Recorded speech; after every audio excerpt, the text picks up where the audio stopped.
આકાશવાણી ભુજ સમાચાર શીતલ વૈષ્ણવ વાંચે છે. નમસ્કાર.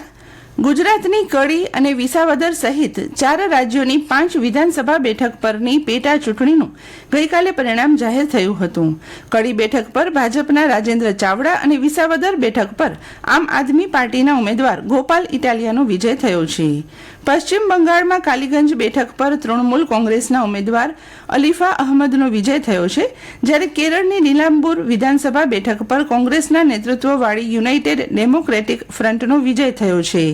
આ બેઠક પર કોંગ્રેસના ઉમેદવાર આર્યદાન શૌકત 77,000 મતથી જીત્યા છે, તો પંજાબની લુધિયાણા પશ્ચિમ વિધાનસભા બેઠક પર આમ આદમી પાર્ટીના ઉમેદવાર સંજય અરોરાનો વિજય થયો છે.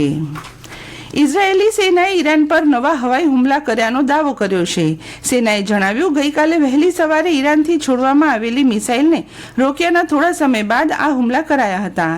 ઇઝરાયેલે 15થી વધુ યુદ્ધ વિમાનની મદદથી ઈરાનના કરમનશાહ પ્રાંતમાં સૈન્ય પાયાના ઢાંચાને નિશાન બનાવ્યું, તેમજ મિસાઇલ લોન્ચર અને શસ્ત્ર રાખવાની જગ્યાઓ પર હુમલા કર્યા.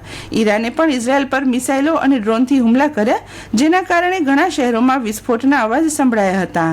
બીજી તરફ ઈરાનની સંસદે વિશ્વના સૌથી મહત્વના તેલ અને ગેસ શિપિંગ માર્ગોમાંથી એક હોર્મુઝ સામુદ્ર ધુનીને બંધ કરવાના પ્રસ્તાવને સર્વસંમતિથી મંજૂરી આપી છે. જો કે અંતિમ પગલું ઈરાનની સર્વોચ્ચ રાષ્ટ્રીય સુરક્ષા પરિષદની મંજૂરીની રાહ જોઈ રહ્યું છે. દરમિયાન મધ્ય પૂર્વ સંઘર્ષ વચ્ચે ઈરાન જતો 1 લાખ ટન ચોખાનો જથ્થો કચ્છના કંડલા અને મુન્દ્રા બંદરગાહ પર અટવાઈ ગયો છે.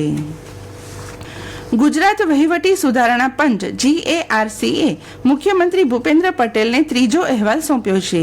GARCના અધ્યક્ષ ડોક્ટર હસમુખ અઢિયાના દિશાદર્શનમાં પંચના અહેવાલમાં ડિજિટલ માળખા અને વ્યવસ્થાત્મક સુધારાઓના માધ્યમથી પારદર્શક, ઝડપી અને નાગરિક કેન્દ્રિત શાસન સુનિશ્ચિત કરતી 10 ભલામણો કરવામાં આવી છે.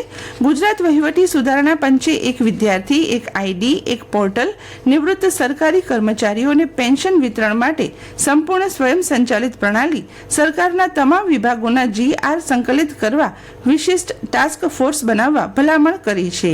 આ ઉપરાંત રાજ્યના તાલુકા ગામડાઓની તમામ સરકારી સંપત્તિઓ, સેવાઓની GIS આધારિત પ્રણાલી, પ્રોજેક્ટ ઇન્સ્પેક્શનથી UTC સુધીની બાબતો, જાહેર પરિવહન, સરકારી બસ સેવાઓમાં ટિકિટ ખરીદી QR કોડ કે UPI માધ્યમથી થઈ શકે તેવી વ્યવસ્થાઓ, ડિજીલોકર સાથે દરેક સરકારી સેવા વિતરણ પ્રણાલી લિંક કરવા સહિતની ભલામણોનો પણ સમાવેશ થાય છે.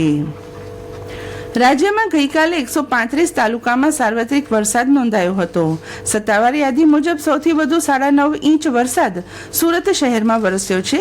આ સાથે જ રાજ્યમાં અત્યાર સુધી મોસમનો કુલ સરેરાશ 18% વધુ વરસાદ નોંધાયો છે. રાજ્યના જળાશયોની સ્થિતિ જોતા 15 જેટલા જળાશય હાઈ એલર્ટ પર છે, જ્યારે 10 એલર્ટ પર અને 13 વોર્નિંગ પર છે. 10 જળાશય 100% સુધી ભરાયા છે. દરમિયાન હવામાન વિભાગ દ્વારા આગામી અઠવાડિયા સુધી સમગ્ર રાજ્યમાં ભારેથી અતિભારે વરસાદની આગાહી કરવામાં આવી છે. તો ગઈકાલે જિલ્લા મથક ભુજ સહિત સમગ્ર કચ્છમાં દિવસભર વાતાવરણ વાદળછાયું રહ્યું હતું. તો નોંધપાત્ર વરસાદ વરસ્યાના કોઈ અહેવાલ નથી. અદાણી ન્યૂ ઇન્ડસ્ટ્રીઝ લિમિટેડ દ્વારા કચ્છમાં ભારતના પ્રથમ of grid 5 megawatt green hydrogen pilot પ્લાન્ટની સફળ શરૂઆતની જાહેરાત કરવામાં આવી છે, જે રાષ્ટ્રના સ્વચ્છ ઉર્જા નિર્માણમાં એક મહત્વનું સીમાચિહ્ન સાબિત થશે. આ અત્યાધુનિક પ્લાન્ટ 100% સૌર ઉર્જાથી સંચાલિત અને બેટરી એનર્જી સ્ટોરેજ સિસ્ટમથી સંકલિત હશે. ભૂતપૂર્વ ભારતીય ક્રિકેટર ડાબોડી સ્પિનર દિલીપ દોશીનું ગઈકાલે લંડનમાં હાર્ટ એટેકના કારણે નિધન થયું છે. તેઓ 77 વર્ષના હતા. તેમનો જન્મ રાજકોટમાં થયો હતો. તેઓ રણજી ટ્રોફીમાં સૌરાષ્ટ્ર અને બંગાળ તરફથી રમ્યા હતા. ભુજ તાલુકાના કોટડા ચકાર નજીક આવેલી સરણવાડી ભેડમાતા મંદિર ખાતે વિશ્વ ઊંટ દિવસની ભવ્ય ઉજવણી યોજાઈ હતી.